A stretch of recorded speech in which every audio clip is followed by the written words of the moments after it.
Hey guys, welcome to another episode of Amber Unfiltered. Today I wanted to talk to you guys about my surgery, how it went. I think mostly besides that, I want to touch on some things I wish I had known before I had gotten the surgery. But before I do that, don't forget to like, comment, and subscribe. Also, if you want to cash up me at Amber Unfiltered Show, that'd be greatly appreciated. So, today is day 7 of post-op, I should say. My voice is still a little bit scratchy coming back. I had kind of not really lost it, but it was a little bit scratchy because I'm pretty sure they put like something down my throat to keep me alert during the procedure and to keep that air flowing or the blood flowing, whatever you want to call it. So I'm not at 100%. I'm about if I had to put a number, like 80 to 85%. So if I'm a little bit slower, not talking as fast and animated, it's because I'm trying to preserve my energy. I probably shouldn't be recording this, but I felt called to speak on it. And I was like, okay, I'm tired of laying in the bed. Like, I know I'm supposed to be resting. Rest is productive, but I was just like, I want to get up and do something. I miss you guys. I hope you're doing well. I'm recording this actually in February, but I plan to drop it in March in honor of Endometriosis Awareness Month. But I wanted to talk to you guys about my surgery, like I said, and just some things. I made a list of things. It was actually a pretty long list. I was kind of shocked. The more I was typing, the longer I was typing, but or the more I thought about it, the more I was typing. I was like, oh my gosh, it was just so many little things. And I was like, I don't really remember my doctor speaking to me about this, not trying to blame him or anything. I also didn't know what questions to ask because I've never been in this situation before. Like, I had done my own research online, looked around for resources, but I really don't think with something like this, you really don't know until you're in it. It's one of those situations that it's like you can prepare all you want, but really you don't know how your body's going to respond until after the fact and like how you'll feel after the fact. So I want to definitely touch on that. Shout out to any of my endo girlies. It is really hard out here for a pimp with endo. I'm gonna just say that. I'm not a pimp, but you know what I'm saying. Like, it's really hard. I feel all the feels. It's very, I don't know how to explain it. I don't know how to put it into words, but I'm gonna try my best. I was going somewhere with that and then my brain just went squirrel. But anyways, so there's 2 different ways that you can get the endo out. You can either do excision, which is removal or cutting out, or ablation, which is burning it, the tissue out. I went with excision because that's what my doctor was well versed in and specialized in, but there's plenty of doctors who can do one or the other, potentially both. Just go with what works for you. I didn't have a preference. I just wanted to get it done, honestly. And he seemed like a really genuine person. He seemed like he really wanted to help me. And he gave me such excellent bedside manner that I decided to trust him with my body. So let's talk about what excision of endometriosis is. I kind of briefly explained it, but I want to get more into it. Sorry, I'm a little bit bloated still. So, I have a little bit of pain on my right side. I don't know why. I was actually fine. And then for some reason, of course, when I sit down, all the feels come, or all the pain comes.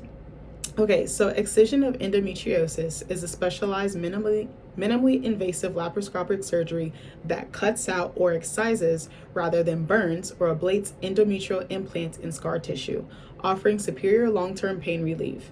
It is considered the gold standard for treatment for removing deep infiltrating endometriosis, or DIE, which I think that's a crazy analogy, that die is the analogy for endometriosis, but literally it kind of does feel like, I don't want to say you're on the cusp of death, but damn near it. And I don't know what death feels like or near it, but I'm just using that. I know I'm being dramatic, but that's an analogy. The procedure often restores anatomy and preserves fertility, usually performed on an outpatient basis, which in my case, it was outpatient. Outpatient basically means you can get the procedure done and go home the same day. Inpatient means you're staying overnight or for an extended period of time. What is endometriosis excision surgery? And this was really fascinating to me. I actually looked at my pictures yesterday from the procedure because I was like, I'm going to trigger myself if I look at them right when I come back home. So I literally had my husband cover them up so I wouldn't be tempted to look at them, because I was like, this might make me feel all the feels. It might make me feel raw. It might evoke some type of reaction. I was like, I'm not really trying to upset myself or stress myself any further. So it says technique. Surgeons use specialized instruments to cut out or excise lesions, including deep disease, while leaving surrounding healthy tissue intact. Laparoscopy or robotic, performed via 2 to 5 tiny incisions in the abdomen using a camera or laparoscope for visualization. The best way I can explain it, my doctor said I think he says lapro means tummy, scope means camera, and that's basically what he did. He actually used, he had assistance from robotic arms. They're called Da Vinci, is like the name or the brand or the name of the instrument.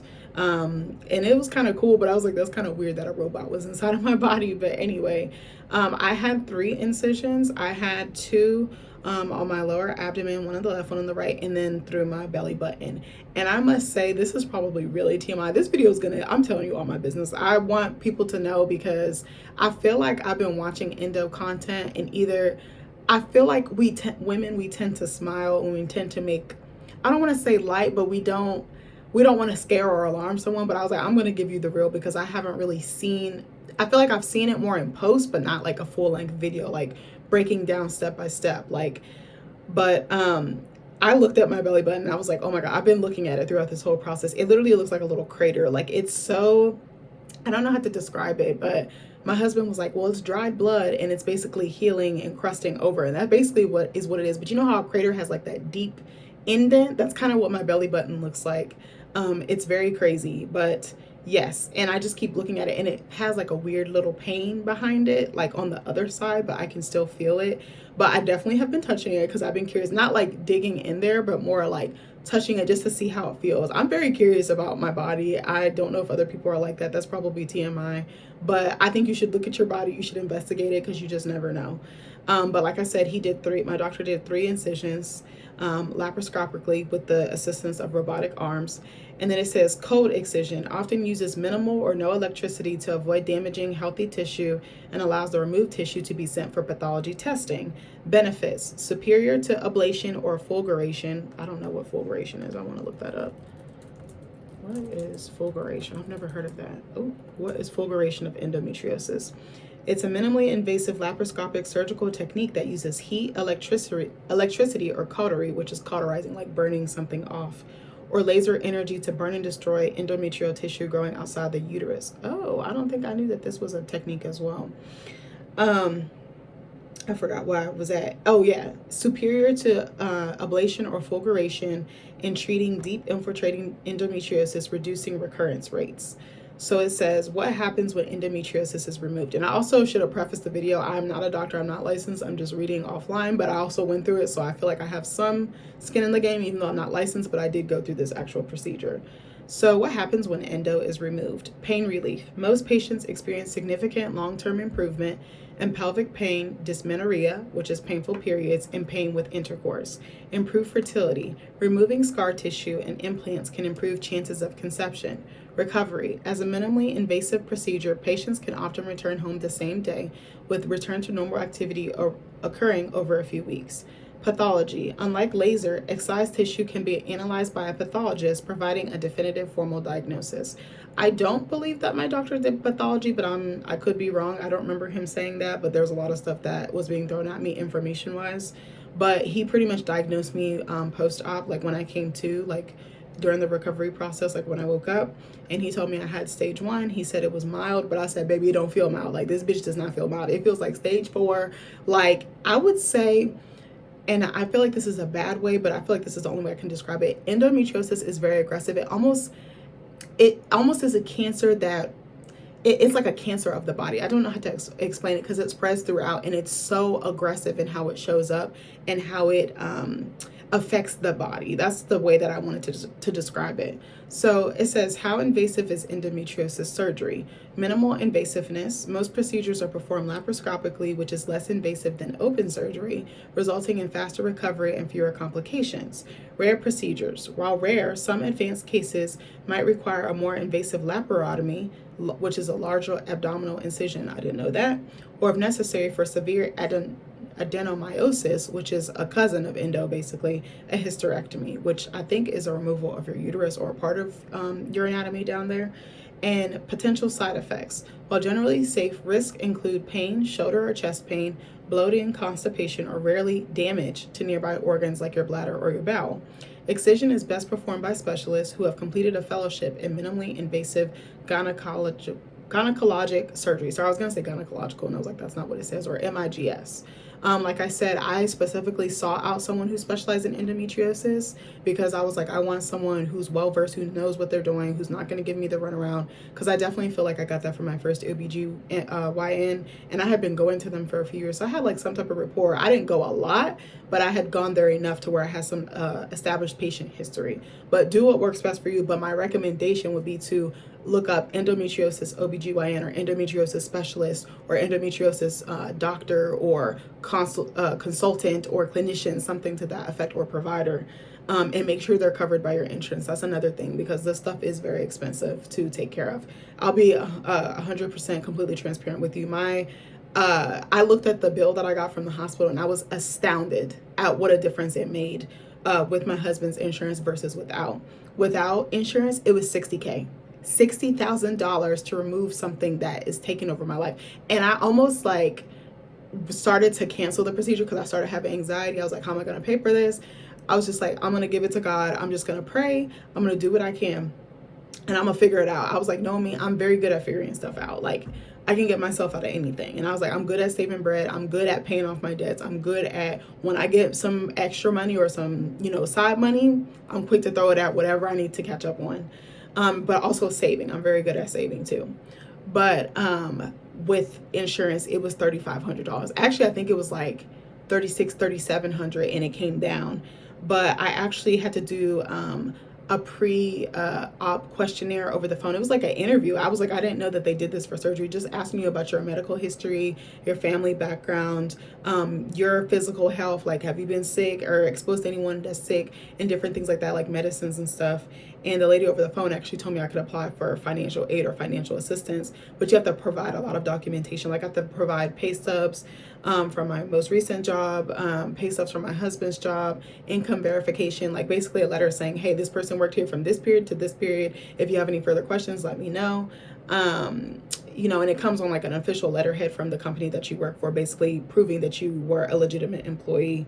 I think I had to provide a utility bill, like my electric bill, water bill, something like that, proving residence. I'm trying to think. And I think I had to provide my W-2s or my tax stuff from last year. So it was just like a lot. I had started the process, and then I needed most recent pay stubs, because I think my boss sent me some, or my old boss sent me some from December, but I need some from January. But she was like in transition of getting a new payroll system, so I need to go back and do it. But I was like, I'm trying to relax as much as I can this week, and next week I'll try to start implementing little stuff, not doing all the stuff that I was doing pre-surgery, but trying to at least get back on my feet and things like that. So the main point of this video was to talk about the things I wish I had known before getting the surgery. Again, not that it was anyone's fault, not that I felt blindsided or anything. Maybe a little bit in some ways, but I don't really think this is a type of situation where you really know until you're in it. Hold on one second. I forgot to open my sparkling water before I got on camera. I just realized that I feel like sometimes I'm a bird brain, but I'm not.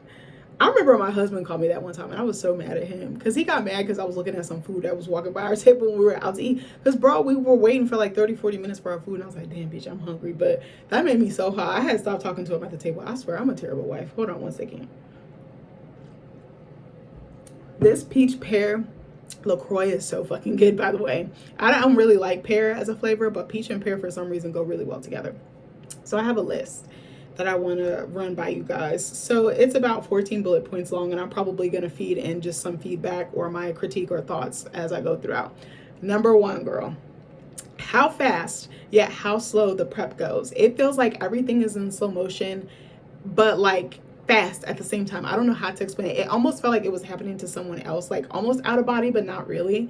And also, I forgot to tell y'all, my surgery went well. I got my official diagnosis. My recovery is going pretty good. There's been like peaks and valleys. I realized that healing is not like a straight line. It's very like loop, it kind of goes off and does its own thing. Like, I can feel good in 1 hour, and like the next hour can feel like complete shit and be curled up in the fetal. It just is what it is, because the pain can kind of come and go in waves. But I just wanted to tell you that I had a great medical team. My doctor was amazing. My nurses were incredible. I like loved them down. I actually recorded a voice note, so I started remembering people's names and stuff. Like, I think when I got home, I recorded it because I was like, I'm not gonna remember this tomorrow. But all of my nurses were fantastic. Shout out to my nurse Julie, and shout out to my nurse. What's her name? What was that lady's name? Was it Jennifer? Shout out to her. I think the other lady's name was Jana. No, Lindsay. Lindsay was a clutch nurse. She was probably my favorite nurse, and Julie. So when I first got there, I know I'm going off topic, but when I first got to the back and they hooked me up, actually, I'll tell you a little bit about that. thought about doing a separate video. Should I do a separate video talking about my surgery? Maybe I should do that. I'll do a separate video. I don't want to get too off topic, but I just wanted to shout them out. Shout out to my doctor. I'm not going to tell you his name because that's none of y'all business. I mean, I'm telling you all my other business, but I kind of want that to myself. But if you want to know, you can always email me, amberunfilteredshow@gmail.com, and I'm more than happy to tell you. But, or if you follow me on Twitter, I think it's Amber Unfiltered Show, or IG Amber.Rocco. Message me there and I'm happy to tell you. Like, I don't want to put him on blast because then it kind of will kind of tip off like where I live and stuff like that. But I don't, you could probably figure that out. But anyway, so don't figure that out. But what was I going to say? I just wanted to shout them out because I had such an excellent, I was a little bit nervous about that because I know how they do with Black women in hospital or medical settings, but my team was incredible. My doctor was incredible. He made me feel so safe, so validated. His confidence made me confident, and I didn't really have any questions or like concerns. I was actually in like really great spirits, but I might do a separate video on that.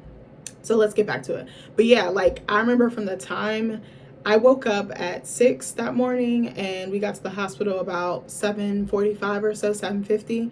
And I just like, from the time I like checked myself in to when I actually went to the back and they started, making me do all the things, getting me prepped, it was like fast, but I was like, oh my God. But then it was like a little period where I was waiting and I was like, oh, come on, because they were a little bit behind because my doctor had to assist another surgeon with surgery, but he said it shouldn't have taken super long. So I was like, okay, cool. But it was just like very weird the time, like, and I was at the hospital from like probably like about 8 to 4, like 3:34, somewhere in there. I think it was about 3:30, 3:35, something like that. It was like a work day, but it was just like kind of weird how time was. I was like, this is so strange. Number 2, this really tripped me out.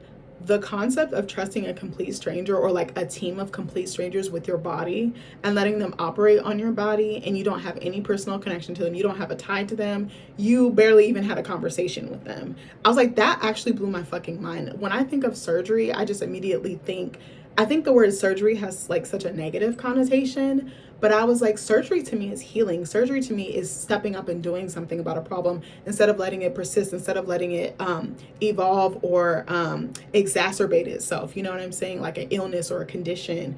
But I just thought that was so crazy. I was like, I don't know these people. I was like, I've only met my doctor one time. I was like, I've never met any of these nurses. This is my first time meeting them. Yes, they're trained in it. They're skilled in it. They've studied it.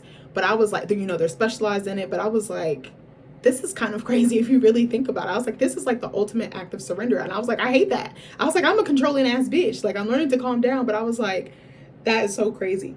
And I also said, just not the simple fact of like them drugging you, but also you don't actually know what they did to your body. Like they can tell you, and I know there's footage, there's pictures and things like that, but I'm like, you're not even awake, you're not even coherent, you're not even cognizant. I was like, that's kind of crazy. Like obviously you don't want to be cognizant during something like that because pain. But I was like, that is kind of wild to think about. And I said, that's a lot of trust to place in someone, and it truly is. And I said, I can't believe I was able to pull it off and put my faith in them. But again, it took a lot of prayer and a lot of self-care before, like the week of surgery, even a few weeks before, I was praying like crazy. I was praying.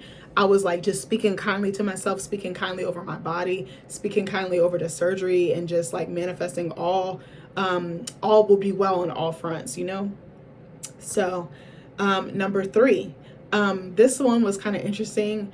So I said, like how helpless and stripped of your independence you feel immediately after surgery. It's kind of a weird like juxtaposition, and just like the contrast is so jarring because in the morning I was able to do for myself. I was able to move around freely, and in the afternoon I couldn't. And that was like a little bit of a shock to my ego and just like my body, I think, and my mind, and just like I was like, oh my God.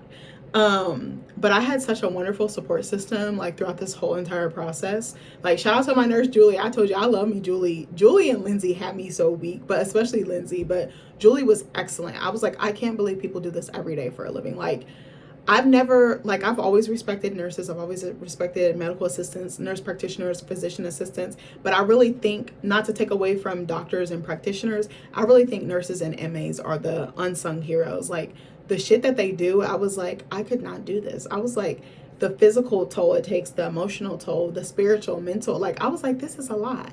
Like if I told y'all what my nurse was doing for me, y'all would be like, oh my, I'll tell you. Like, she was helping me in and out of my underwear, helping me wipe blood off myself. She was so patient, so kind. Just take your time. She kept calling me honey, sweetie, love. Like, she was so, so kind and so, so good at her job. And you could tell she was so caring, so compassionate. And I was like, I love that for me. I was like, I hope this is my experience, you know, throughout my time, you know, whenever I give birth, you know, whenever I need to go to the doctor or hospital again. Like, I know how hard it is for Black women to get care like this, but I was like, I hope I continue to receive care like this. Like, I know how much of a privilege it is, because I know every Black woman does not experience that. Unfortunately, it should be the case, but it's not. But my mom and my husband were there with me all day long. My mom was working. My husband was there. He took the day off. Like, they took such good care of me. Like, they're helping me walk, helping me get up, helping me move, helping me put my pants on, helping me put my clothes on. Like, it was a lot. And I was like, shout out to them. Like, my mom really held me down. My husband really held me down. You literally can't do anything for yourself. Or if you can, it's very, very little compared to what you could do, you know, yesterday or that morning. Like, it's insane. You know, I had to lean on people, and I was like, that's a hard thing for me to do. You know, like the trust exercise is like the lean exercise. And I was like, you know, that was really tough for me and an adjustment, because I'm so used to being the caregiver, not the one being taken care of, or not the one that care is being given to. And I don't know anything else. You know, it's embedded in me, it's wired in me, it's ingrained in me so deeply that I was like, okay, just surrender. And I had to keep praying about that too. That was one of the biggest things I prayed over, like surrendering, letting people help you, letting people love on you, letting people show up for you, because I don't like that feeling. I feel so helpless and out of control, but it's like, no, it's a good thing. I had to tell myself, instead of feeling helpless, think of it as being helpful. They're full of help to give to me. Like, you know what I'm saying? But anyway, I know that was a little tangent. Number 4.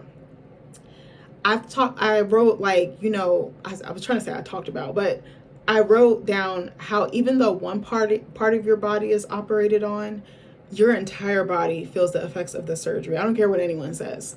Your whole body, like, I felt like I was like a computer shutting down, or had some sort of virus or malware. Like, it was so crazy. Like, my throat was super raw. It was like really scratchy. Like, my voice was cracky. You can kind of hear it in this video. Like, but that first day, the first like 3, 4, 5 days, like, oh my God, my throat was so raw. And I was like, probably they were putting oxygen or something to keep me coherent, or the anesthesia, whatever the case may be. You know, my throat was so rough. I had a really bad cough that I could not shake.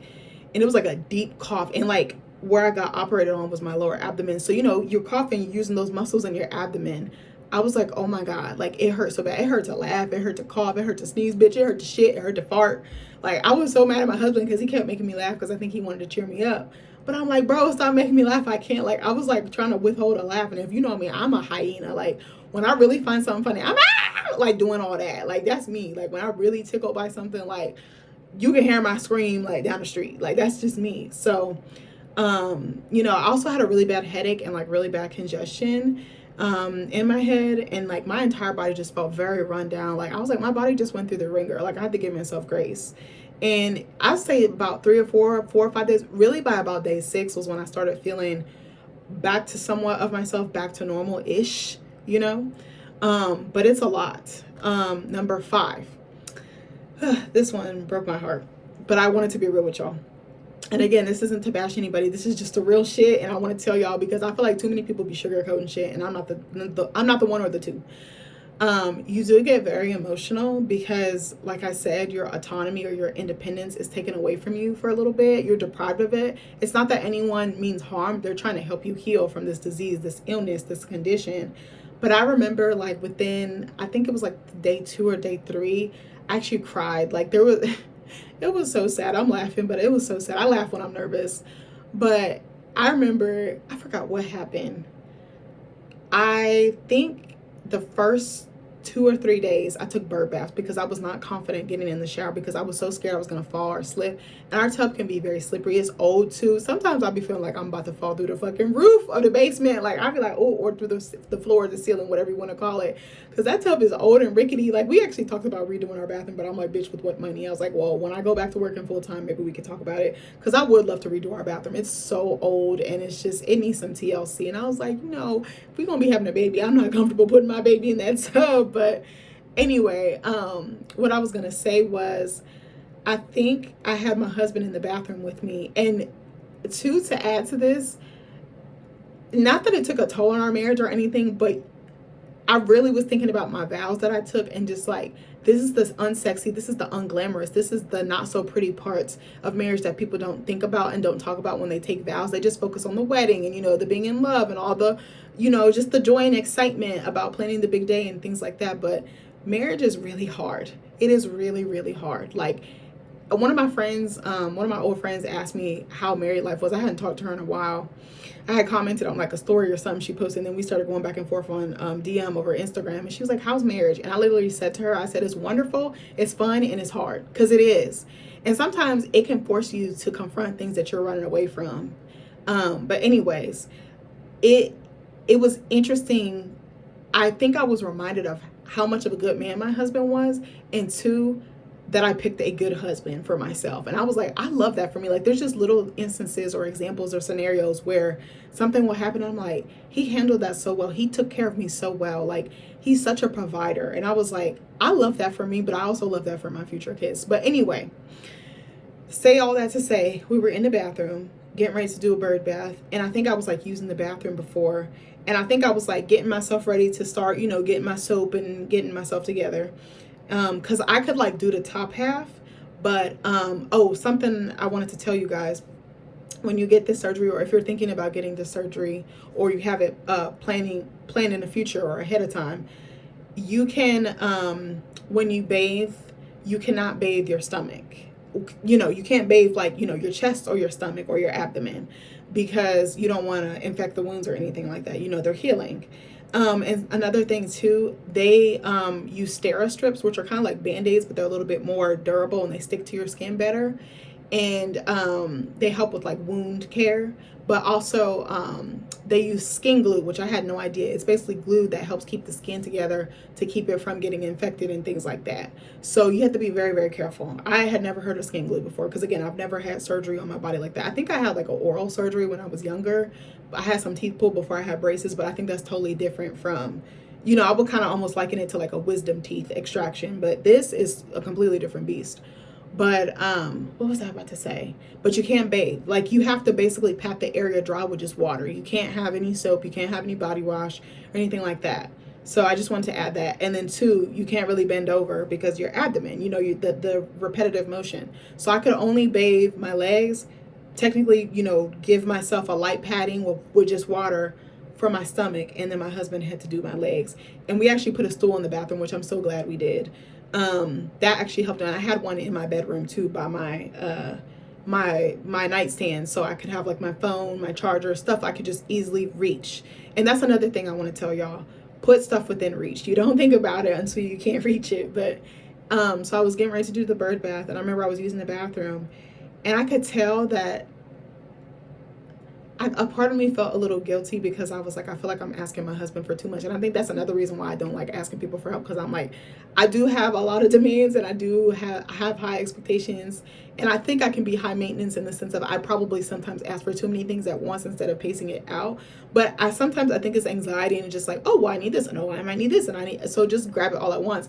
But I think I have the tendency to give too many instructions to my husband, so sometimes things don't get done, and I get upset, and then that causes a whole other thing. But I remember something funny my mother-in-law told me years ago. She was watching this channel, and it was talking about raising kids, especially boys, and she was like, 7 words or less. And I was like, that's literally how you have to be. You have to be short and sweet. And my husband can get very distracted, so I think he has ADD or ADHD. So I'm like, okay, I try to give him grace, because I'm like, I did just ask you for a lot. Because I'm like, well, can you give me a drink? Can you give me my charger? Can you give me chocolate? Can you give me this? And it's like, maybe I should slow down, but that's just how I talk. So I remember I was using the bathroom, and we have like a little partition in our bathroom. Again, it's an old house. It's built in the 60s. I think it was built in 61.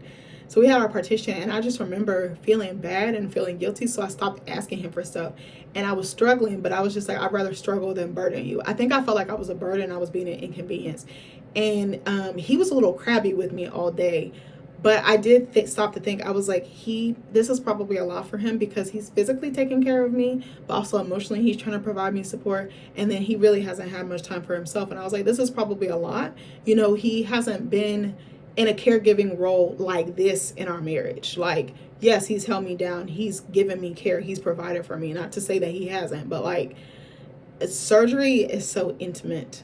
The post-op, even pre-op is intimate, but post-op is really where shit gets real. And your ego and your inner children definitely come out, and like your insecurities, like feeling rejected and things like that, that definitely can come into play. And I think that's definitely what happened. So I'm going to take this off. And so I remember thinking that I was asking for too much, and I was like over by the partition getting the tissue and trying to bend down to use the bathroom before I started taking the bath. And girl, I just started crying. Like, I just felt so bad because I think I asked him to do something, and like his tone made me feel like I shouldn't have asked, or I was asking for too much, or like, damn, she's asking for more. And I felt so bad, and I kind of felt like he was snippy with me, and I just started bawling like a baby. Like, I remember I just, you know, when like you slow cry and the tears, you start blinking and the tears come, and then it's like it was like one of those cries. And I was like, I felt like a baby. Like, I felt like I reverted to a child in that moment. And I felt so rejected, and I was like, oh my God, like I couldn't believe it. And then he realized like the error of his mistake or error of his ways. And then he was like, I didn't get any sleep, I'm tired. And I was like, okay, sorry, my titty itch, I'm sorry. This is TMI, bro. I have a rash under there because I think I was trying to like wipe some under boob sweat, and bro, it was, I know that's TMI, but I'm telling you all my business anyway. So it's so itchy. I'm trying really hard not to itch it, but shit, it like, it almost looks like a diaper rash, but on an adult, which is crazy. But I remember I was just so, I felt so broken in that moment. And I was like, you're the only one I have. Like, I'm completely codependent. I'm completely dependent. I don't want to say codependent.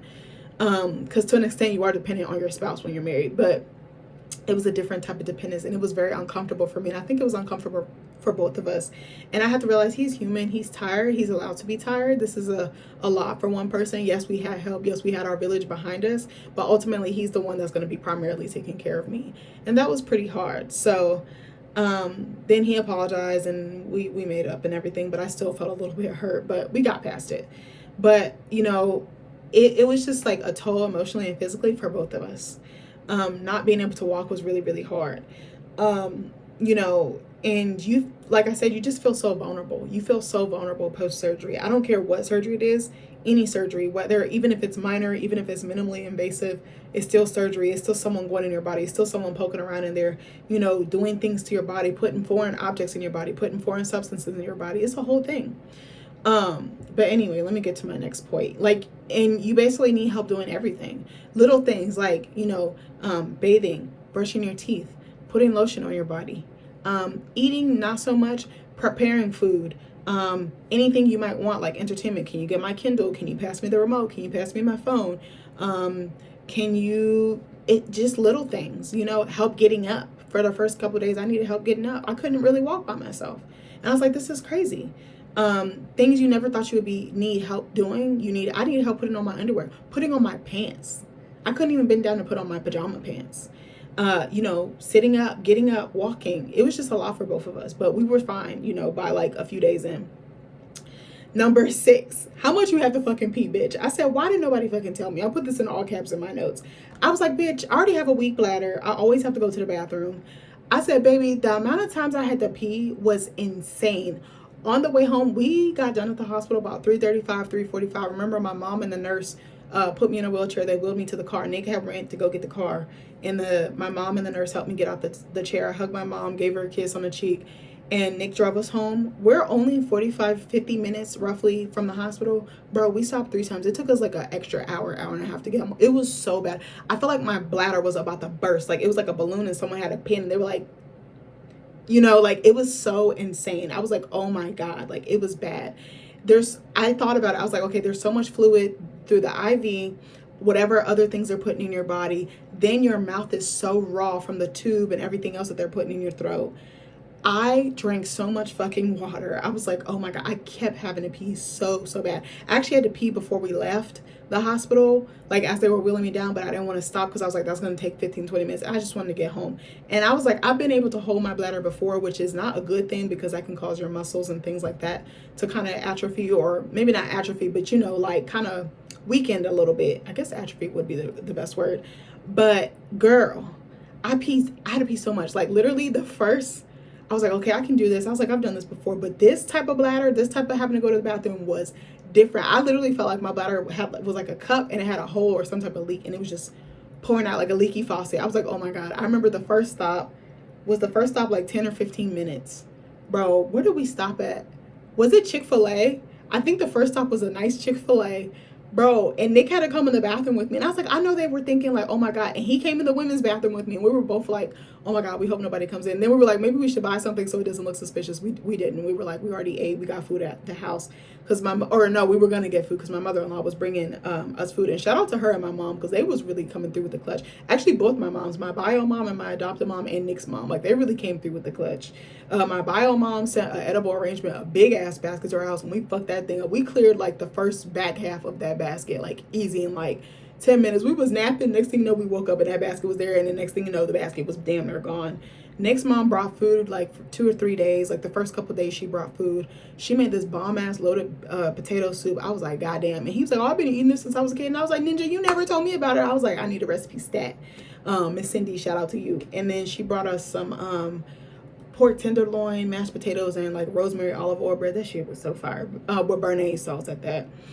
But girl, I had to pee so much. So then the second stop, we stopped at like, we were like on a back road and we were like, oh my God, we don't see like any like businesses or anything. We stopped at this like gorgeous veterinarian office. It looked like someone's house. And then I think the last place, it was like a gas station in the middle of fucking nowhere.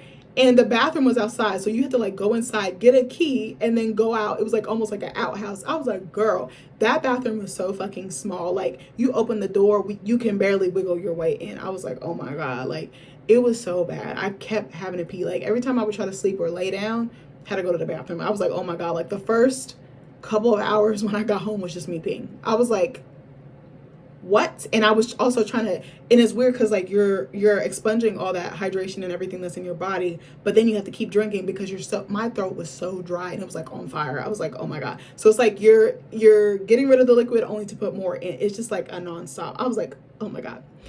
So anyway, so let's talk about the next thing. Sorry, this is a long ass video. Number 7. So how hard it is to actually sit still and rest, because I'm a busybody. Y'all know this about me by now. This kind of made me fall into maybe not a full-blown depression, maybe like a low-grade depression or just like the blues a little bit, because I was like wanting to do stuff and I like barely had the energy to do it. And I kind of just felt like useless. I honestly felt like lazy or unproductive, and I was like, you're not lazy. Like I'm trying to get that word out of my vocabulary. Like, you know how we say, oh, we had a lazy day. I'm like, I'm gonna start saying a chill day or a relaxing day or a calm day. Like I'm trying to, or a soothing day, self-soothing day, self-care day. But I was like, none of that is true. I was like, resting is productive. And I was like, your doctor literally told you to rest. He told you not to be doing too much. So don't be doing too much. Like, you know, but it's so hard for me. It's hard for me to sit still. I wanted to get up, and most of the time I didn't have the energy. I was so fatigued. And then I just was like, that can wait. Your body cannot, your recovery cannot, your health cannot wait. I felt very, very tired. There was times where I just felt like I was looking at my phone too much, like on social media, YouTube. I felt like I was looking for something and I was like, I don't know what I'm looking for. And like, I hadn't posted online or anything that I had gotten the surgery. So it was just like, nobody knew unless they had my phone number, or DM me. Like a couple people knew through DM, but other than that, I didn't really make it public knowledge. So I kind of felt a little isolated because of that. But I will say my family and friends were checking on me every single day. Every morning I had texts, how are you doing? People were calling me, leaving me voicemails. Like even before the surgery, I felt so blessed because so many people were praying for me. Some of my friends sent me voice notes calling me. My old boss called me and prayed for me the morning of my surgery, like an hour or two before. Like she prayed over my life and my wellness and well-being in such a way. Like I wish I had been able to record it. Her prayer was so beautiful. Also my friend Agnes prayed for me. I asked her to send me a voice note with a prayer because she's such a God-fearing person. I'm also trying to get more in my God bag, not more in my religious bag, but just like in my prayer bag. I want to start reading the Bible. I want to start doing like devotionals. Like I'm really trying to set my game up because faith really has got me by. Since last year, I feel like I've been stepping up my prayer game. So yeah, so during the night I didn't sleep the best. Like the first probably 3 or 4 nights I slept horrible. Everybody kept telling me how much of great sleep I was going to get. I did not. I'm also narcoleptic, so that probably has something to do with it. I had to get off my meds. I had to get off my PCOS relief meds, because I told you guys I have PCOS, so I had to get off that vitamin. I couldn't take my sleep pills. I was also very anxious. You know, it was very hard sleeping. I had to sleep on my side. I would rotate between left and right. I felt like a little rotisserie chicken. I just kept spinning every so often. I didn't feel comfortable sleeping on my stomach. Even though they told me I could sleep normal, it was just so much pressure that I didn't feel comfortable. I actually just started sleeping on my stomach like yesterday and today. And I was like, okay, or even the day before. And I was like, all right, we cool. It feels weird still. It still feels like a bulge, like just a heaviness. But I was like, all right, we're making some progress. Sleeping on my back hurt. When you have endo, you have really bad back pain. So that hurt a lot because I just felt so confined to the position that I was sleeping in. I was able to recharge by taking naps. I would take power naps. Sometimes I would take long naps, like an hour or two, and that helped. And I would turn my phone off just so I wasn't thinking about getting on my phone or looking at the TV. I would wake up, roughly between 9 and 10 every morning, and then I would be exhausted by like 11 or 12, so I would have to take naps. And I felt guilty for doing that, but I was like, you just had surgery. Like, you have to be nice to yourself. It's so hard for me to be kind to myself. I don't know why. And again, I wrestled with the thought of feeling like I just wasn't doing enough or doing anything. And I was like, sitting still was the best thing I could do for my body. Like, your doctor literally told you this. Like, they don't really give you physical therapy or anything like this for other surgeries. I'm already technically in physical therapy, so I'm kind of knocking that part out already. But you basically have to sit still, and that's very hard for me to do.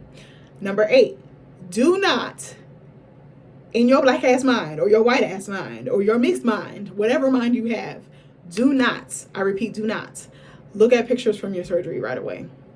I waited about 6 days to do this because I was like, I don't want to trigger or traumatize myself. I was like, I was in a very vulnerable position physically, mentally, emotionally, spiritually, all the things right after I came out of surgery. And I was like, I didn't want to upset myself. I didn't want to stress myself. I didn't want to cause upset or unrest. I did look at it yesterday and I was like, holy shit. Looking at it, I was like, bitch, I did a voice note yesterday because I've been also doing voice notes, recording like my recovery process. I've only done like 2 or 3, but I still think it's good to record it and document it. Bro, I looked at it and when I was recording the voice note yesterday, I said, bitch, where did you get this from? But it literally looks like sacks. It's like tissue, but they like hang and they're like white. And you could just tell they don't belong there. Like, they just looked like basically endometria. That's what I call my endometrius. Endometria basically set up shop. She parked her ass in there. She bought a lease. She bought a mortgage. She decorated. She put furniture in that bitch. Like, I was like, no, girl, you gotta go. But it literally looked like, do you know, like Stranger Things, like the sacks that they had the kids in, and they had that little, Vecna's like tentacles going across their mouth. It kind of reminded me of that. I was like, and it was just hanging. I was like, not this bitch done put drapes and all houseplants in here. Like, I was like, oh my God. It was insane to see it. And just, I was like, oh my God. Even, I like looking at stuff like this. I have no problem. I'm very fascinated by the body and like medical stuff. I swear, I wanted to be a doctor when I was a kid, but when I saw how much schooling I had to do and how expensive, I was like, never mind, I'm good. I can heal people through art. I could do that. But it was very fascinating to see it because I was like, this was in my body. I was like, oh my God, my father-in-law texted me yesterday checking on me, and he sent me this cute picture of me and my niece from like a year ago. And I was like, I just looked at my pictures and I couldn't believe that this was in here this whole time. I was like, oh my God, wreaking fucking havoc. But it was like, and then it had like these little patches of like yellow, and you could just tell it was inflamed. Like, it looked like pus, but like not pus. It looked like it was like in skin, like tissue, like embedded. It looked so inflamed and just raw. And then it had like these little patches, like, like when you have like a burn or irritation and it starts peeling, it looked like that. And then it had like these little, I say like little dookie balls, but it looked like little, like, sometimes when you get dried blood and it has like those little patches, it looked like that. And I was like, what the actual fuck? Like, it was so intriguing. I was like, he took this out of my body. I was like, oh my God. And she was just hanging out in there like, hey, I got my feet kicked off. I'm just, hey girl, endometrial girl, you gotta get the fuck one. Like, we can't be friends no more, okay? You don't go here. You don't go here. I run this, not you. But I was like, oh my God. But wait to look at your pictures. Wait till you feel comfortable. Wait till you feel mentally ready. Wait till you're not, even if you are emotional, because I feel like you're going to be emotional throughout your recovery process. Wait a little bit. I'm glad that I did. I actually told my husband, I was like, I don't want to see it, because I had the discharge. He had the discharge instructions and the pictures like in the same little packet. And I was like, cover that up. I don't want to look at it, because I was like, that's probably going to upset me. But I was like, oh my God. But then it was like fascinating to see it on camera, but it was also like validating and reaffirming, because I was like, bitch, I knew it wasn't all in my head. And I said, that first OBGYN, fuck her for life. I'm sorry, bitch. You got to see me, but like, not really.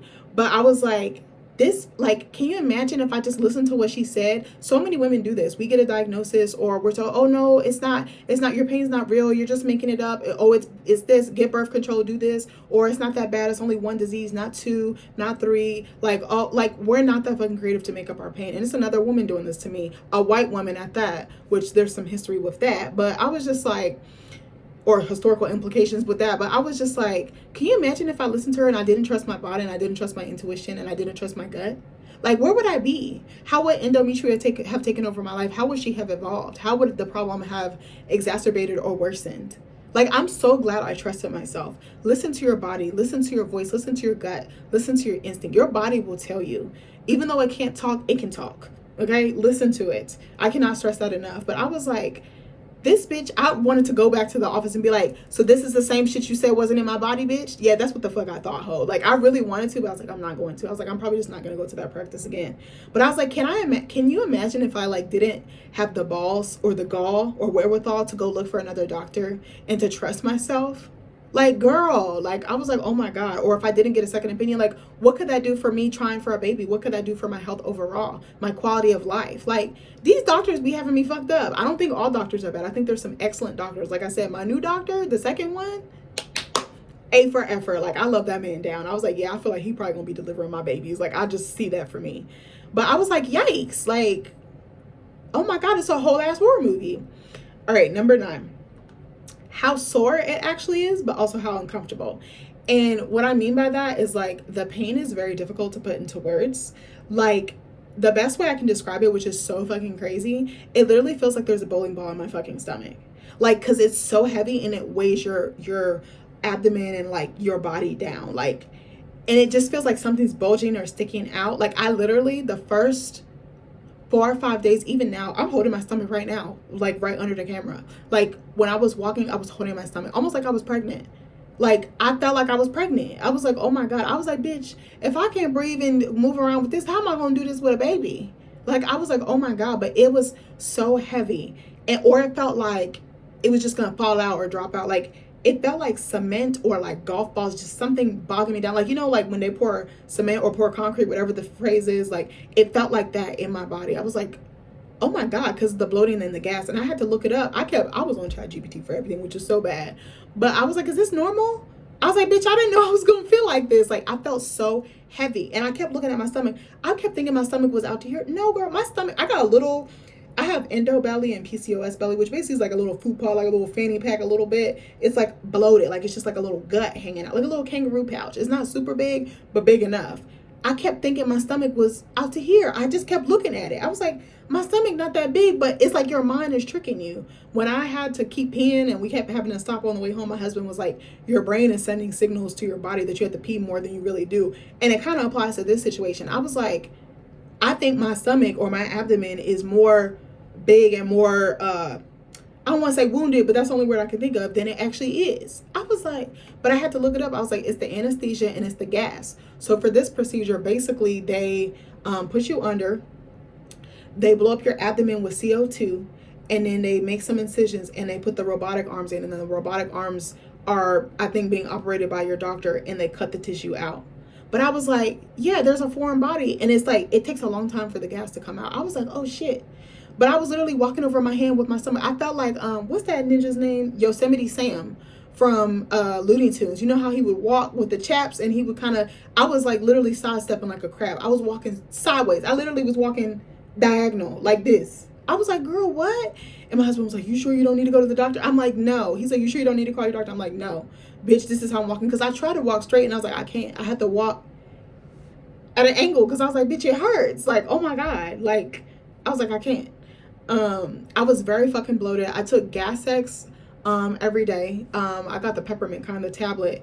And also they recommend Miralax. My doctor recommended both. So you take Miralax once a day. Miralax kind of worked. I was constipated, but I was more so gassy. And it was like, it took a long time for it to come out. Like, it was like taking a sweet time. I'm like, yeah, you gotta go. Like, endometrial, you gotta go, friend. Like, you gotta get out of Dodge, okay?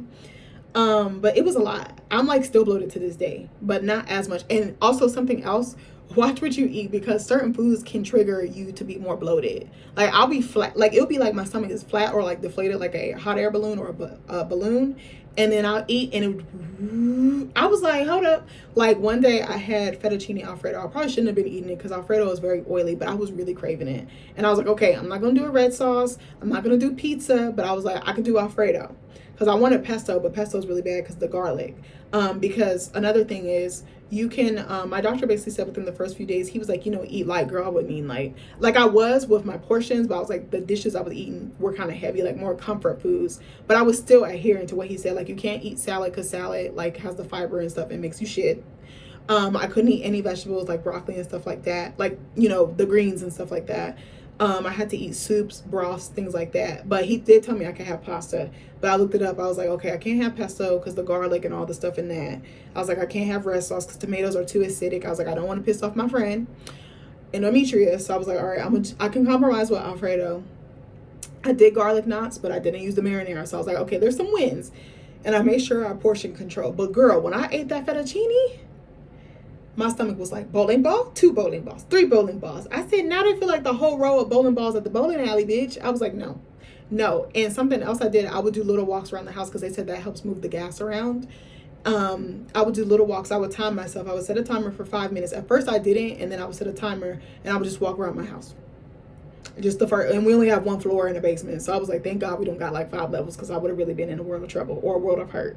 But girl, it was a lot. So just be prepared for that feeling. Because I was like, why the fuck nobody told me? Everybody kept saying, oh, it's going to feel like you worked out too much. Or my husband, as he put it, it will feel like Mike Tyson punched you in your abdomen or your stomach. It literally did feel like that some days. I was like, oh my God. It just felt like somebody was, doing the punching bag while I was asleep. I was like, oh my God, I can't. I did not expect this video to be this long. But this is a overshare. But I want you guys to know in case, even if you're not getting the surgery, maybe you might be married to somebody with it or dating somebody with it or talking to someone with it. I think it's good for the other party to know what they're getting themselves into as far as caregiving, because it is a lot. But I digress. Hold on 1 second, y'all. So like I said earlier, day 6 was when it started to turn around for me as far as the bloating, like, and like the swelling and the inflammation of it all. But I still have like that little tinge of pain. And like I said, I'm a little bloated right now. And the sensation of something falling out or weighing me down, but it's gotten better. It is very slow. I will say it gets worse before it gets better. I know that's really bad to say, but it's true. Like, and I had to keep telling myself that. I was like, okay, it hurts right now. You're in the utmost pain. And the pain is not, it's like pressing. Like it's like tender, but you can, I don't know how to describe it. There's not a specific word, but anyway, I wanted to touch on that. Number 10. Your house becomes an obstacle course.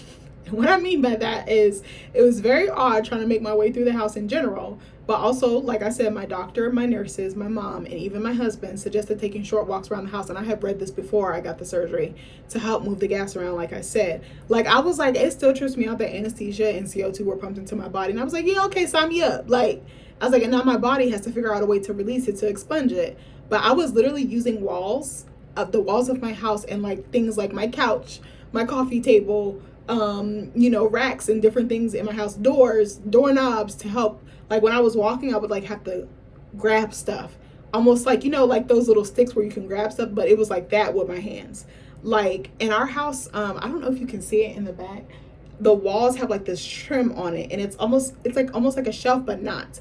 I was using those, so it was just like kind of going along. Like I felt like a little old lady. I was like, I feel like a senior citizen. Like nothing wrong with that, but I was like, I feel like I need a cane. I feel like I need a walker or something. Like it was nuts. I was just like, oh my God. Like, and it just felt like a maze. I was like, oh my God. And I was like, damn, the sunroom feels so far. If you saw how far my sunroom was from my living room or our bedroom, you'd be like, girl, that's not that far. But to me, it felt like Narnia. I was like, oh my God, I feel like I'm in the desert right now. Like it was so insane. And I would like touch the wall. I would like kind of use that as like my little milestone or marker, like a racetrack where they have like the finish line or like different pit stops. It was kind of like that. It was just so crazy. I was like, not me being in NASCAR. It's giving Dale Earnhardt Jr. but black. I was like, I can't. Like it was so crazy.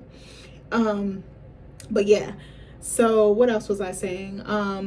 I did, like I told you, I had to put a stool in my bathroom, and I used it to help me relieve myself. Like I would use it to help me sit down on the toilet. I would use it to help me lotion my legs. I would use it to like to take bird baths, or if I needed to reach for something. Like, it was a lot. I was like, oh my God, this is too much. And I was like, no one has any idea that I'm going through this. And I was like, I don't want sympathy. I don't want empathy. I'm just telling y'all the real. Because I was like, I literally have yet to see a video like this. I know there probably is one out there. Maybe there's someone who's as transparent or just raw out the gate like me. But I was like, I'm going to tell it all. Like, I don't want to sugarcoat shit. But in a weird way, it was very humbling, but it was like almost humiliating. Not humiliating, but it felt a little degrading, because I was like, I know how to do this stuff. I've been doing this stuff for 31 years. How come? But I'm like, you had surgery. Like, you're not supposed to be just moving around about the cabin. If you are, that's bad. And you could probably damage your wounds or infect them or cause some type of upset or complication. So again, it's better to sit still. But I had to keep drilling that in my head and just like keep praying, like asking God to keep me calm, asking God to keep me still, because I'm a busybody. Like, I literally, this is the first day that I've looked at my laptop. If you know me, I'm on my laptop every day, all day, for several hours at a time. But I was like, don't look at your laptop. The only thing you look at is your phone and your Kindle, bitch. 11, the drugs. I know that's so crazy to say. I was prescribed ibuprofen. I think it was the generic of Advil. And I think it was like about 600 milligrams, 625 milligrams, if I'm not mistaken, and Percocet. I don't remember the dosage of the Percocet. Do not, in your rat ass mind, not saying you're a rat ass, but I'm saying to me, do not in your fucking life ever take Percocet. I was like, oh my God. Percocet is oxycodone and acetaminophen. Well, this brand was mixed together. Girl, my body, I've always had a really hard time with medicine. I'm very sensitive to medicine. I have really adverse reactions. I don't know what it is. I think it's because I'm more supposed to be holistic leaning. Bitch, it made me incredibly dizzy. On top of that, I struggled to sleep. I told you, I was literally an insomniac like the first 3 days. And I was like, I thought I was supposed to be having the sleep of my life, and I owe it all to you. Girl, no. Did not. I was not sleeping at all. Like, I had such bad anxiety. It was worse than it normally was. I was like, I thought I was supposed to be sleeping like Sleeping Beauty at this motherfucker. Like, where's Aurora? Like, okay, girl was not. Or Elsa's sister from Frozen, Anna. Like the meme said, or whatever, or the GIF. No, girl. I literally, my thoughts, I was thinking about everything and anything, having crazy dreams, having night terrors. I was like, girl, what? This is not giving. I also like kept feeling little shakes and tremors. Like, I felt like I was just vibrating, like, but from the inside out. It was so weird. I was like, no. And I told y'all I experienced this when I got sick a while back and I lost my voice and I took the amoxicillin. It was like similar. And I was like, am I hallucinating? And I do feel like when you're sleep deprived, you can hallucinate or see and feel things, sensations that are not there. I definitely believe that's true. And I remember I told my husband, he was like, stop taking it. I was like, no, but I really need it. I knew I was going to stop taking it. I was like, I'm not going to take it the whole time because I know how I am with medicine. And I was like, I don't think, to my knowledge, I've never taken Percocet. And he had told me, and I was so hard-headed and I didn't listen. I was like, I should have fucking listened to my husband because, like, he be knowing. But he didn't explain to me why. Like, if you tell me to do something and you don't explain why, I'm not going to listen. I'm sorry. Like, I'm very fucking stubborn. Like, and even if you explain to me, I'm probably still not going to listen. But I was like, no. And then I started looking up the side effects. Girl, all the side effects, I was like, no. I was like, absolutely not. I was like, I'm going to stop taking this. I think I stopped taking it like day 2 or 3. I think it was like day 3. I was like, nope. And I would take my medicines an hour apart because I knew I was sensitive. So I was like, I don't want to take them together. Even though I could, I was like, I'm just going to be safe. So I would take the ibuprofen first. I would set a timer or reminder for an hour, and then I would take the Percocet. And I would take the ibuprofen twice a day. I took it every 6 hours. I took the Percocet, was it every 4? I think it was every 4. But yeah, I'm about to tell y'all the side effects of Percocet. So it says, Percocet side effects range from common issues like constipation, nausea, dizziness, and fatigue, which I all experience. It says, dizziness, fatigue, lightheadedness, headache, weakness, sleep issues, insomnia, itching. There's other stuff, but that was like the main stuff. But the dizziness and the headache, because I would randomly get headaches. Like, I would be okay, and then after I took it, I'd be like, what the fuck? Like, I didn't want to get up. I would get like woozy or dizzy, and I'm like, I was just fine like the whole day. Like, on Saturday, the day after, the first day after my procedure, my in-laws came over. They brought some food and they sat with us and we hung out and talked. And I remember I ate and then they left, and I got up and I literally felt like the room was spinning, and I was like, I was fine the entire day. Like, fine within reason, obviously, you know, one day post surgery or post op, but I was just like, this is odd. I was like, why do I feel like that? Like, I felt like I had to lay down, like I couldn't get up.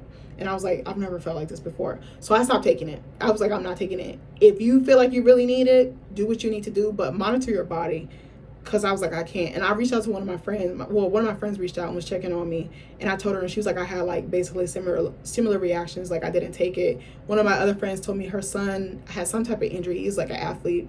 And she was like, I told him not to take it. And I was like, yeah, I probably won't ever take it again because it's pretty bad. I was like, I don't care how much pain I'm in. I have to find something else. Like, it was pretty bad. But I said, if you take it, don't take it long, because the first few days I took it, it fucking destroyed me, because it did.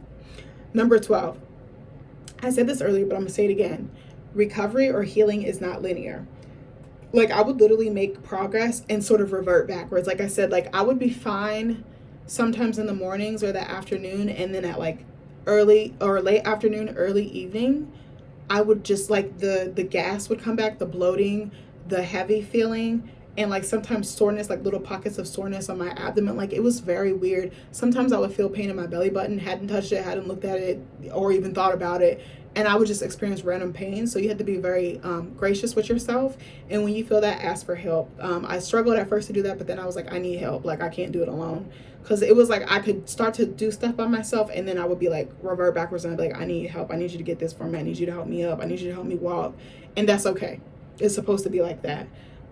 Like I said, it's very odd. Like, for an example, the second or third day, I was doing okay.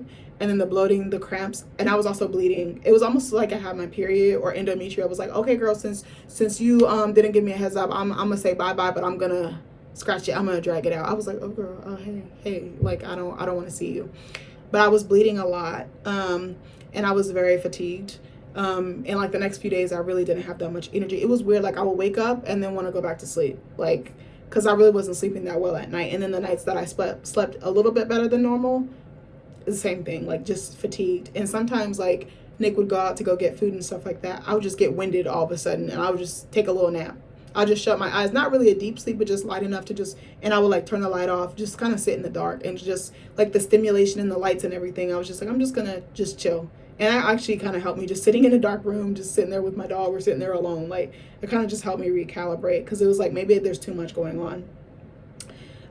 But like I said, I'd be walking fine throughout the day, and then the bloating would get so bad. Sometimes I would, when it was really, really bad, like the bloating got worse, I would actually start to do walks to kind of try to help move it around, the gas and everything.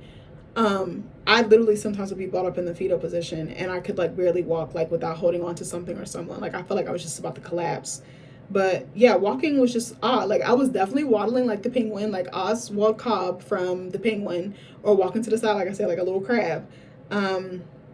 Like I said, I couldn't really walk much without my husband's assistance for probably the first few days. And then I tried to build myself up. I tried to give myself little goals to like get my stamina up. But I was like, if you can't do it today, you can't do it today. Like today I wanted to walk on the treadmill. I was like, I don't know if I'm going to do that. I don't know if I'm not ready. And I was like, I might be pushing it. This might be all I can do, because this is going to take some of my energy, obviously. You know, talking and sitting and moving around like this, you know, moving my hands and my body. Like, it's still energy, you know, it's still energy being put out. Number 13, I have one more point. The future overall was something that I thought about a lot, because you're sitting with yourself. And my husband was working. He took Friday off, and then Monday he went back to work. So, you know, he works remotely. So it was like, you know, he was helping me and doing the best he could and helping me a lot, but he still had to go back to work. So I felt like my mind was a little idle, and I just started to overthink, and that was causing me a little bit of stress and anxiety, or probably a lot bit. But I started to wonder about like my life or health, like what it would look like in a few months or several months or just even a few weeks. And like, how will my body adjust now that this disease is out of it, you know, and just like my journey to conception, because I've told you guys, we want to try for a baby in the near future. So I just kind of started spiraling down rabbit holes online, which I was like, that probably wasn't good for my mental health and just like how I was feeling overall. And it probably caused a little bit of stress for my body, but thank God, nothing too crazy, knock on wood, happened. And then I was like asking ChatGPT so many questions, like when was the best time to have a baby? Because they actually say after you get your surgery that, you know, usually within 6 to 12 months, it'd be the best time to try to conceive. And I was like, oh, that gives me a lot of hope. But I was asking so many questions, started to look at baby stuff. I started looking at baby booties, baby announcements, and it was just going into the Reddit threads and weeds and just I was like, why did I do this? Like, I should have just chilled out. But I just had so many questions. I had so much angst. And then I was like, I'm thinking about fertility. Like, will this improve my chances? Will this help me? I started thinking about, like, will I miscarry? Just all these different things. And I was like, I just have to chill. And that's when I had to, like, start turning my phone off and, like, going on airplane mode and kind of going ghost on people and myself, because I was like, maybe not myself, but you know what I'm saying, like going ghost on like my anxiety and like the overthinking and over analyzing and looking into stuff, because I was like, this is too much. And then I started seeing stuff that was freaking me out, and I was like, just calm down. And it was weird on my IG feed, like I kept getting endo content, and I kept getting content about like conceiving and like inner child, like resolving inner trauma and stuff, and I was like, okay, this is too much. And last but not least, number 14, I think also it was just like really hard giving myself grace, because it was like my body and my mind were on two different pages, two different sheets of music. And my mind was like, girl, hurry up and heal. Like, we're ready. We're done. We're good. And my body was like, no, we're playing catch up. Like, you might be fine, but I'm not. Like, and I know your body and your mind are attached, but you know what I'm saying? Like your mind and your heart. And it's like, again, you were cut open, maybe not deeply, but your body was invaded in some sense. Your body was penetrated in some sense. And it's just like, well, you had tools inside of you that you're not familiar with. You had substances put in your body. You had people looking around, poking around, taking stuff out. Like, that is a lot. Like, it was like, oh shit. Like, you know what I'm saying? Sorry, I feel like I was about to cry, but it like really dawned on me. And like on top of that, like I said, I started having really bad anxiety, thinking about everything I wanted to do once I got better, and like a list started going in my head, and I was like, just stop. Like, don't make a list, don't plan anything, just go with it. Let your body do the talking. Let your body guide you. Let your body tell you what you need. Let your body dictate what you can do. You might want to, your mind and your spirit might want one thing, but your actual vessel might want something else. And you need to honor that. And that was really challenging for me, if I'm being real with you. And I don't think that I fully relaxed at the beginning. There was some times that I tried to find joy. I tried to find like some sense of peace or happiness, or just some sense of contentment, or just calm. And reading was definitely that source of comfort for me. It was a great source of comfort for me. And I started reading, and that definitely helped, because it was like nothing was really piquing my interest on TV. Nothing was catching my eye. I actually started rewatching Ginny and Georgia, and I was like, but I already know how it goes. I was like, it's not really exciting when you already know how something ends or turns out. And I found some books. I read 3 books in 1 week. I was like, I love that for me, because I never get the chance to do this. Like, it was like I would start a book and the next day I was done. And I was like, I love this for me. I actually read 3 books, or I'm on my 3rd, excuse me. I read Dominion by Addie E. Sitchins. I read Who's Watching Shorty by Rashonda Landfair, which I plan to do a review on. And now I'm reading Unplanned by Natalie K. Martin. And I also ordered a 4th book. We ordered it before I started reading this on my Kindle, because I've been reading on my Kindle because it was a little bit cheaper. But my husband ordered me the hard copy of I, Medusa, which I'm really excited to read because I've been wanting to read it for a while now. But it was just hard to find enjoyment in anything. There would be periods where I would just cry randomly. There would be periods where I would just kind of zone out, or I would just feel very low, very blue. It was just like very low grade. Like, it wasn't like deep depression, but I was just like thinking about everything, like, how am I going to work? How am I going to provide for a baby? How am I going to pursue my creative interests? What about school? I just started thinking about all the things I was already kind of pre-worried about, or, distressed about before surgery, and it kind of just kept popping up. And I was having really crazy dreams. Like, I had a dream about a jaguar chasing me, and I think it was talking about how motherhood is like a primal instinct, and like I'm trying to suppress it or repress it for as long as I can. But it's like, girl, lean into the urge, lean into that ferocity. But it was just very hard for me. And, people would check on me, and I felt so grateful. Sorry, I feel like I might cry. I kind of felt sad that I couldn't relax. I couldn't just ease my mind. But eventually I got to a good point. I started watching a lot of cooking content, because I was like, I usually love watching people cook. But it was just hard. It was hard resting. It was hard. It was like kind of nice being weighted on hand and foot, but at the same time it was like hard, because I was like, I want to do it. Like, I'm so used to being able to do for myself that it was challenging. It was really challenging. That's all I know. I've been raised with that mentality and that behavior since I was a kid. And it's like hard, because I think this is really teaching me that it's not really serving me in this season of my life, and that I can do things for people, but I don't have to exhaust myself or burn myself out. And I can let other people take care of me, and I need to give people the chance or the opportunity to take care of me. And I was like, I actually really want more of this. I was like, it's a very uncomfortable feeling. It's very awkward. It feels like a foreign language to me, but I was like, I think I want more of this in my life, and I need to require this more of people in my life, or of the people in my life. But I did want to say that I was very, very grateful to my family and my friends who reached out to me just to make sure I was doing okay before surgery, post surgery, all the texts, all the love, checking to make sure I needed anything, calling me, sending me prayers, praying over me, checking in with my husband. A lot of people were asking for my husband's number if they didn't have it already, and checking in on me while I was under. That was really nice. And people that I didn't expect to show up for me did. Like my dad actually surprised me and came down. That really touched my heart because I was like, he just showed up for me without me asking, and I always wanted that when I was a kid. And even my birth mom, like it was just really nice. My brother is actually coming over tomorrow, him, his wife, and my nieces. I'm really excited about that. And it's just like I feel like God is really showing me that I'm loved, because sometimes I feel like I'm not.